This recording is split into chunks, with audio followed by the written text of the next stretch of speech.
everybody, and welcome to episode number 4 of the Steam Machine podcast. My name's Dalton, and joining me, as always, is my hetero life mate. This is Ryan. That's Ryan. And this week, well, we might upset some people. We had our first stinker. I think we upset ourselves with this game. I don't disagree with that. I honestly went into this with really high expectations, not realizing that it was part 3 of a 3-part story that is really story heavy, and I think that ruined it for us. It might have, like, even if I had known the storylines of part 1 and part 2 going into this game, I don't know. And for those of you who are listening who didn't happen to glance at the title of the episode, although I don't know why you wouldn't, the game we are referencing is Corpse Party Blood Drive. And I have read nothing but good things about this series. Like, you go on Steam, this game has incredibly good reviews. I've seen reviews for the Vita versions. They're just really good. This game's like a cult hit in Japan, man, but there just wasn't there for me. No, I didn't know anything about this game. I didn't read anything about this game. Everything I went into this game was a little bit you told me about it, and everything that you have read. And, oh, God. I will give them this. The premise of the story, from what I got of it, because full disclosure, neither of us beat it. Yeah, no. I think I maybe made it 45% through the game, like, before I just threw my hands up. Like, can't do this. From what I got of the story, it seemed interesting if I knew what the fuck was going on. Yeah, the elements were there. Like, the horror aspect, the creepiness of the levels itself, like, it was there. It was brutal. Yeah. But, God, like, the gameplay itself and how slow driving the story point was to the game, just, it was brutal. Like, yeah, and I think the chibi art style didn't help much. You know, it was a little too cutesy for me to be a survival horror game, if that makes sense. I went in really thinking... Yeah. Some elements were really cool about that, like, and then some elements were like you're saying, it was too cutesy. Like, well, the character as you're walking around looks all cute and shit, and then you come across that like crucified child up at the top of the stairs. Brutal, like. Yeah, but I went in expecting the same look of the first game. So like when I went in, I was expecting 8-bit graphics to maybe even 16-bit graphics. Yeah. Old school RPG Maker style. And then when I saw the way it was, I was like, oh, this looks like a 3DS game, but I think it was a Vita game. But, yeah, Vita. Yeah. While I was playing it, I spent most of my time watching this YouTuber named Horrible Reviews. And he covers a lot of like horror movies and different kinds. Like, he's got a segment series that he does on Stephen King based movies. Gotcha. Off his novels and things. But I watched his series. He's got like 21 videos of this series of the most disturbed videos ever made. And he was not fucking lying. There's a few of them, like Der Engel. Oh man, I can't remember the name of it. But there was the one that was just basically just killing and all kinds of stuff throughout the entire episode. Yeah. Or episode, what am I talking about? But it was wild. This movie Martyrs, where it's like this girl, it's like one of those rape and revenge type stories, like Spit on Your Grave. Those old Spit on Your Grave, Old Boy. Yeah, the exploitation movies. That's what I was trying to think of. Yeah, it was like that. So they go on this crazy killing spree where this girl just starts breaking into people's houses and killing them with a shotgun. Oh. And then she ends up, I think, getting killed or something, and then her friend gets captured by a satanic cult and skinned alive at the end of it. Dude, it was wild. Sounds like this game. Like, yeah, exactly. This is why I had him on, because I figured it fit, It sounds exactly like this game, because literally, like, the whole dialogue of this game is like, how did this person get murdered? How did this person die? How did this person die? Literally every corpse you come across in the gameplay details on how they died. Like, oh, I thought that was interesting. Yeah, coming across the corpses with their name tags, like who they were, how they died. So the story of this game, I'm not going to lie, I copied this straight from Wikipedia because I was being lazy about it, because this game did not grab me at all. So I do want to read this, though, because it kind of sets the precedent of what's going on in there. So Corpse Party Blood Drive is the direct sequel Notice direct sequel Yeah. to Corpse Party Book of Shadows, and is the first game featuring settings and characters rendered in 3D. The game was released for the Sony PlayStation Vita in Japan on July... Oh, it doesn't tell me the date. In July 2014 by 5PB, which I had never heard of those guys before, 5PB. Neither have I. The characters are depicted in a 3D chibi style. However, traditional CG artwork appears during cutscenes, illustrated by Sakuya Kamishiro. I'm proud of myself. I think I did good on that name. Yeah. Continuing from the prologue included in the Book of Shadows, Naomi manages to save Ayumi and takes her to the hospital, and Shinozaki Estate and tomb subsequently vanish without a trace. Ayumi has become severely ill for her misuse of the Book of Shadows' black magic, and in the hospital, a woman claiming to be a spiritual associate of Hinawa's visits Ayumi. The woman belongs to a Wiccan institute, an organization that worships spirits. Yada yada yada. Shit goes crazy from there. Yeah. Like, the girl Ayumi tries to go back into the heavenly host, which is this school that's like haunted from the first two games. And it's not like haunted anymore. I think what they were leading to in the storyline, from what I may have taken it, was that, I guess in number 2, the Book of Shadows, or whatever they called it, yeah, they opened up like a portal, and this school has now been like transported to like the nether realm. So this school doesn't sit on the plane of existence in Earth anymore. It sits in the plane of existence of the spirits now. Okay, that makes a little more sense. And then like the whole premise of Blood Drive is to acquire the Book of Shadows and like undo everything that happened in game 2. Yeah, because anyone that died in that, everyone lost their memory of them. Yeah.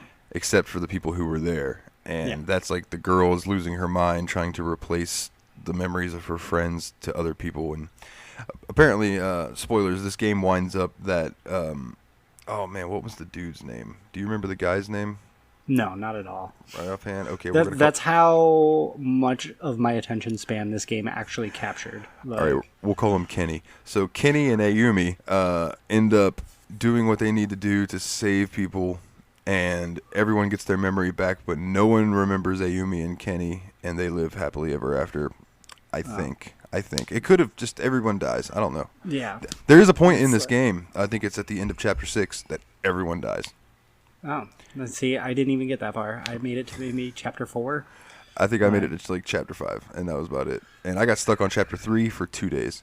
Yeah, I was on chapter 3 for probably about 2 days as well. Like, I gave the fuck up and looked up a guide. I was like, what the fuck am I supposed to do? See, I want that to be like a last resort for me when we do these games. Like, I want to try to do this game like thoroughly, like by the book. Like, let's not look up anything. Like, but I couldn't help it, dude. Touching on what I mentioned earlier about this game was really fucking dark and really fucking brutal. Like, yeah, the details on the deaths of these characters and the detail in the artwork involving these corpses and their deaths was just like, it was almost too much. And then, I don't know if you came across this doing some research about this game, but I did find this out. It is one of 38 titles of manga and anime banned in China for its level of like violence and depiction of violence. That doesn't surprise me.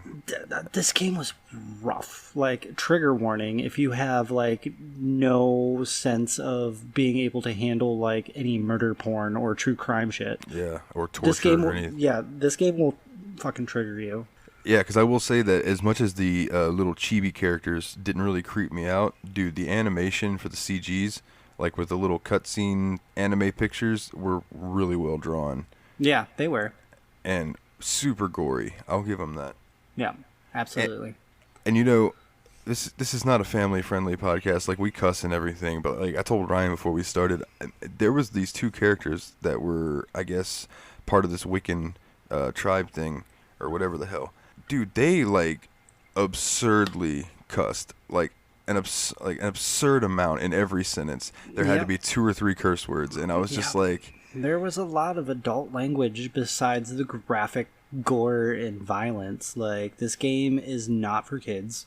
No. This game has to have a mature rating. Oh, yeah, totally mature. Yeah. That's probably why it's not on... didn't come out on 3DS. Or maybe it did. I'm not really sure. I don't know. Does Nintendo really release mature titles? I thought they focused more on being a family-friendly console as compared to like Sony and Xbox. Like, you would think that, but they have some third-party titles. Like Doom, I think, is on the Switch. Yeah. So I mean, there are some third parties that run that are mature. The Witcher 3's on Switch. That's true. And that game's totally mature. Yeah. But, I don't think you're ever going to get a game like Hatred on Switch, which is in my Steam library. We'll get to that eventually. It's basically you play a dude who's lost his mind and goes on a killing spree.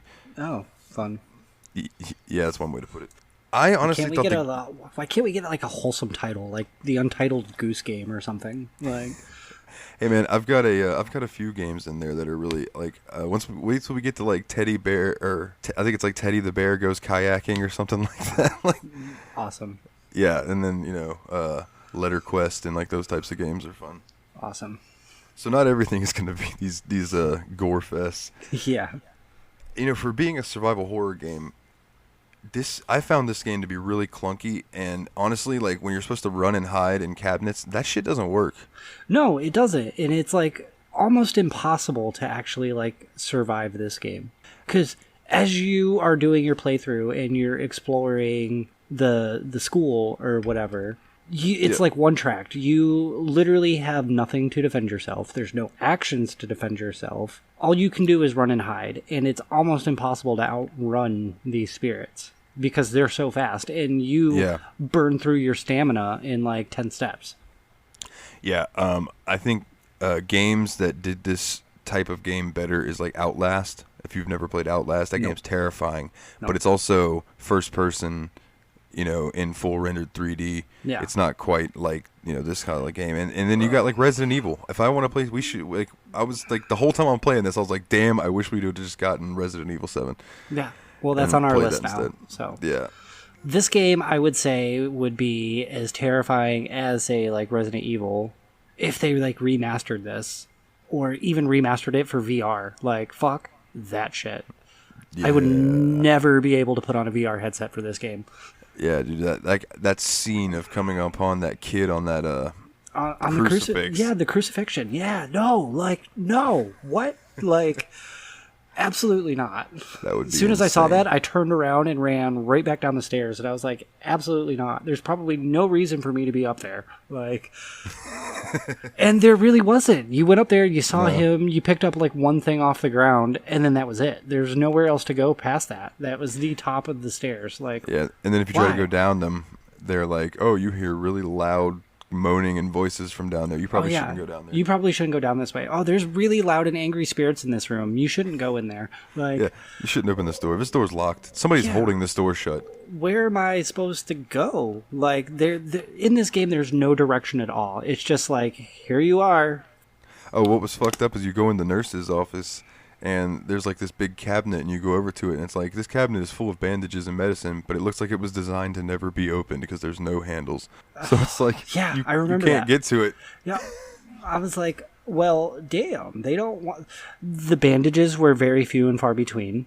Yes. The icons, the little religious statues that cured you of your darkening were very few and far between. This talismans. This game was literally set up to kill you often and all the time. You have to save the game as often as you can because you're going to restart within like 5 minutes. Yep, absolutely. And I did a bunch, and it was, oh man, it got grating. And like I was saying with the hiding in the cabinet thing, there were so many times that I was running from a spirit, and I would jump in a cabinet, and then I was supposed to watch the little pulsing colors to know when they run away. But then they would just keep pulsing red quicker and quicker and quicker. And then I'd sit there. The eyeball right in the fucking middle of the screen. No, I never got that. That was the weird thing. I never got that. I just got where it was flashing, flashing, flashing, and it never stopped. So eventually I just gave up and got out and got attacked anyway. So every time I bolted and ducked into a locker or a cabinet or a closet or whatever it was that you were able to hide in, no matter how much I thought I was in the clear, watching the circles go from green to yellow to red to red to red boom, eyeball, pulls me out of the fucking locker every single time. Brutal. And it's like, yeah, you bastards. Like, why would you make a game this fucking difficult and this fucking creepy? Like, they're sadists. Like, oh man, and this is nothing. I should fucking buy Agony and make you play Agony. That game makes you actually go to hell, legit. Ugh. It's fucking brutal. Yeah. So interesting fact about this game is actually ported to Android and iOS in 2017. And so this is also a mobile game. Yep. And in it might October, play actually a little better on the mobile system since this was meant for the Vita. Like, instead of playing it on the PC or a console, it might be better as a handheld. Like, yeah, I could see that. I read some reviews that said that the mobile port took care of the loading issues that the Vita version had and cleaned it up a little bit, but maneuvering around was a bit hard. Oh, I bet. And if running around gets any harder in this game, I don't want to fucking play it. Yeah, no, like, you besides only having like 10 seconds of stamina before you have to stop and catch your breath from running around, you had to worry about like broken boards sticking out of the floor that will cause you damage, broken glass on the floor that will cause you damage, holes appearing underneath of you out of nowhere, and then like the weird flesh-colored things grabbing you with the fucking tentacles. Like, you literally couldn't take a step without sustaining some sort of damage. Not to mention, in the first place, all of these people died in this place, and you escaped. Yeah. Why the fuck would you want to go back? Yeah, absolutely. Like, nobody else remembers this place. Only you do. It's like, well, better luck next time, I guess. I'm just going to take this and fucking go with it. Like, here's my life now. It's like Jurassic Park 3 when Grant's like, we cannot land on this island. No, do not do it. Yeah. It's like, what the fuck? Where was Grant? That's what this game needs. There needs to be a mod where Dr. Grant and Ian Malcolm come in and try to talk some goddamn sense into these kids. They had one of those. It was one of the class reps, one of the older guys at the beginning of the game. And he was the main character's like, so me and you are going to go back to this school, right? And he grabs the magic stones and throws them out the fucking window. And he's like, no, we're not going. We're not going. And that was Kenny. I couldn't remember his name. What does she do? She fucking goes and grabs the stones and fucking teleports with some random stranger who has broken into her house twice. Yeah.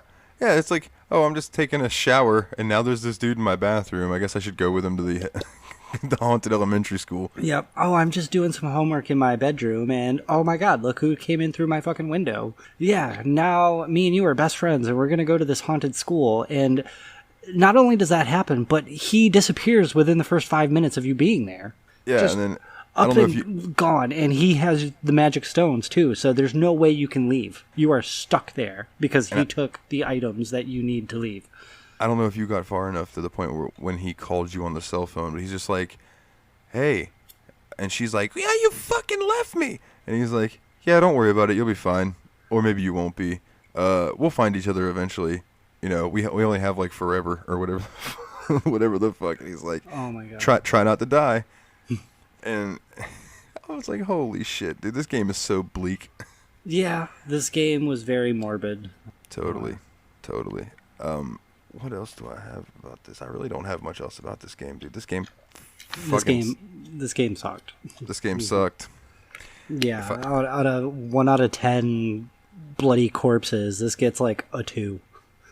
Like, yeah, I was gonna say a 2 as well, so we're in agreement because I can't give it lower than that because it had promise. I can't. Yeah, like you're saying, I can't give it lower than that because the direction was there, but they didn't go in that direction. Not at all. Like, no, dude, it was rough. It was rough. Yeah.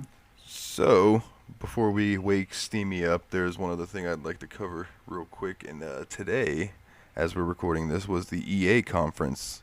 Yeah.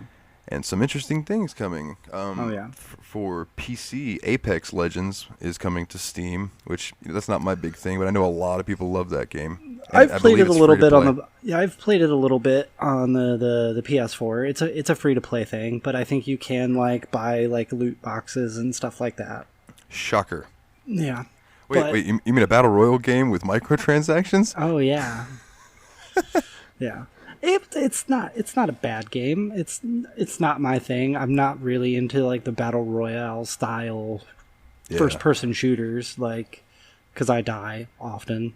Well, one of the notes that I had about this conference was so many battle royals. It's the new thing, and I hate it. Like, oh, me too, dude. Yeah, I've been on the fuck Fortnite for a long time, except when I realized that like the games I do like to enjoy playing online, I don't have to deal with screaming kids anymore. They're all playing fucking Fortnite, which is wonderful. So like, let the kids have Fortnite. You know what I'm saying? Yeah. But Star Wars Squadrons, coming out, awesome, dude. Full VR support too. Yeah. I know my buddy Dustin is wigging out because he's got the flight stick and all of that, and it's all compatible. And he's like, yes. That's awesome. Yeah, dude, it looks really crisp. They showed some gameplay from it. You know, the single player missions. They said that you're gonna get to create a rebel and a forgive me for my not knowing much Star Wars, but a rebel and a alliance. An Empire guy. Empire, thank you. Goodness gracious. So you're gonna have one of each for the story mode. Nah, fuck the rebels. Long live the Empire. Long live the Empire. Hail Sith. Not even the Sith. Just these guys want steady galactic rule. Lost in Random looked pretty cool. It was like this game where you play a little girl, and it's like your companion is a dice, and you live in the world of random, and everything is decided by this one dice. But there's another dice, and it's your little fucking buddy who follows you around. He's got arms and legs. That's cool. It sounds like a really cool game. Where everything is just like left to chance and random. There's probably so many different possibilities in this game that you could probably play it over and over again and never get the same thing twice. But. And if my memory serves me right, this was the game. I want to say the art style reminded me of like Coraline and like Nightmare Before Christmas. Ooh, interesting. It looked really cool. I am thoroughly interested in it. Yeah. I will be keeping an eye on it. I'm sure it'll be coming out for like PC and consoles. Oh, I know one of the big announcements for Apex Legends 2 was that it's coming to Switch. Wood from I was watching Beat 'em Up stream, and he seemed pretty happy about that. But he's a Nintendo guy. Yeah. The big news that came out of the conference that made me happy, and I know you could not give a shit because you've never played any of them, but the guys who did the original Skate games popped in at the end and said that basically the fans have willed and commented this next Skate game into existence because for years and years and years, all the Skate fans have been hounding EA like, oh, that's nice, you have a new game out, where the fuck is Skate 4? Are you sure it was the fans willing it into existence, or the fact that they are remastering Tony Hawk 1 and 2 and working on a new Tony Hawk title? That could be it too, and it also could be the success of Skater XL and Session, which are games that were trying to recreate what Skate had once done. Yeah. And people were still just clamoring. Like, I've seen comments on those skating games that are like, these are really good, but they're not Skate. And then these guys just pop on, and the dude was like, dude, I can't thank you people enough. He's basically like, thanks for giving me my job back type thing. Like, I know a lot of people that love the Skate series, and it was one of the ones I never really got into. But I will say I'm super stoked for the remasters of Tony Hawk 1 and 2, because I played the shit out of those as a kid. Those look really good. Yeah.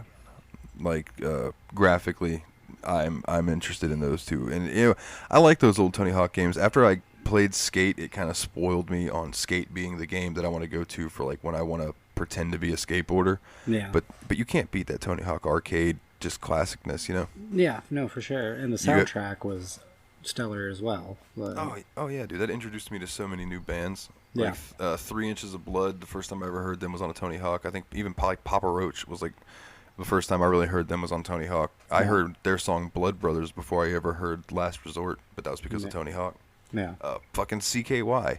I still play 96 Quite Bitter Beings on my guitar to this day. You know, like that riff is iconic to me, and it's because of that game, in my opinion. It's gonna be great, dude. The two Tony Hawk game, the remasters, Skate 4, whenever that comes out, or whatever they end up calling it. I don't even know if it's gonna be Skate 4. Yeah. I've been wanting to check out Session and Skater XL, dude, because I like skateboarding games. I fucked up my knee when I was younger, can't skateboard anymore. Yeah. And you saw firsthand that it has like fucked me up since then. Yeah. As far as knee troubles, but I used to have a lot of fun with it, so it's cool to kind of go back and relive. Yeah. Doing that kind of thing. Well, all right, Steamy.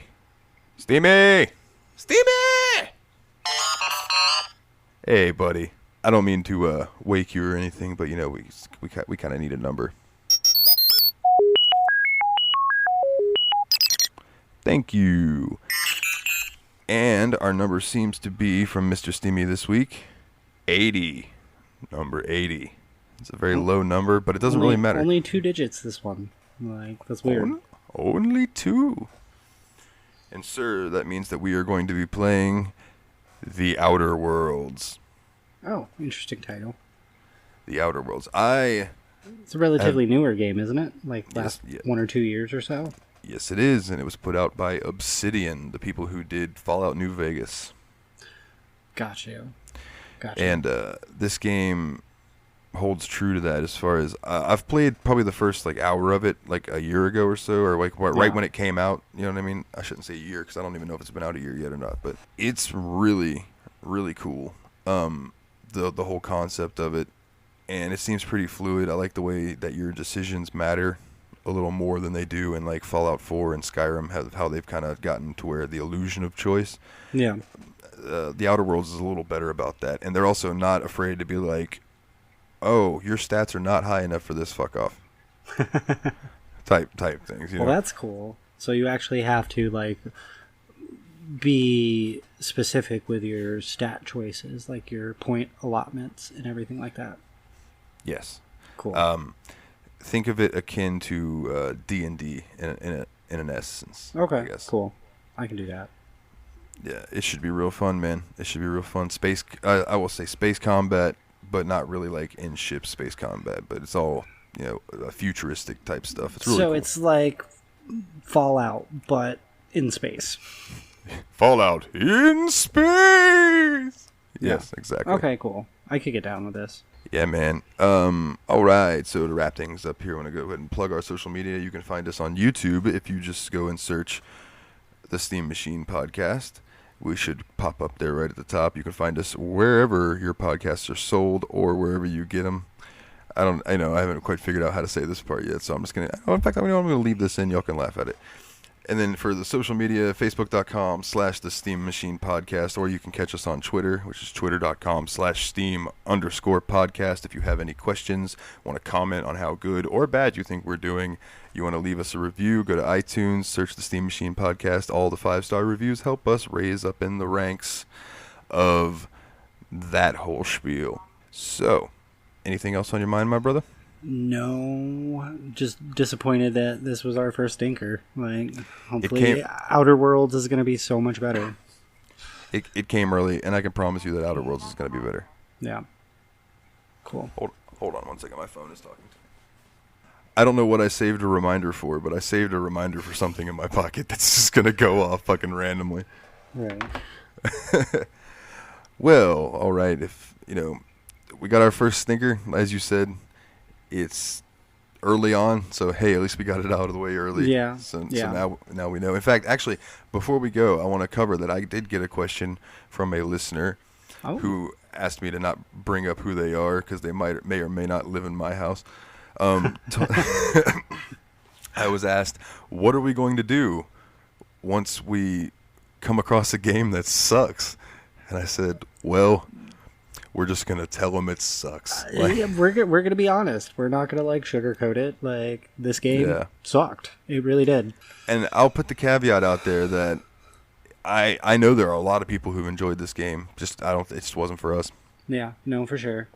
And I'm sure this isn't going to be the first game that we say that about on this list. This list is massive, so we're bound to run into a handful of games that are just absolute bombs. I promise you at least a quarter of our episodes are going to be about terrible games. At least. We can't wait. All right, well, that about does it this week for the Steam Machine Podcast. As always, I'm Dalton, he's Ryan, and we will catch you later. Take it easy.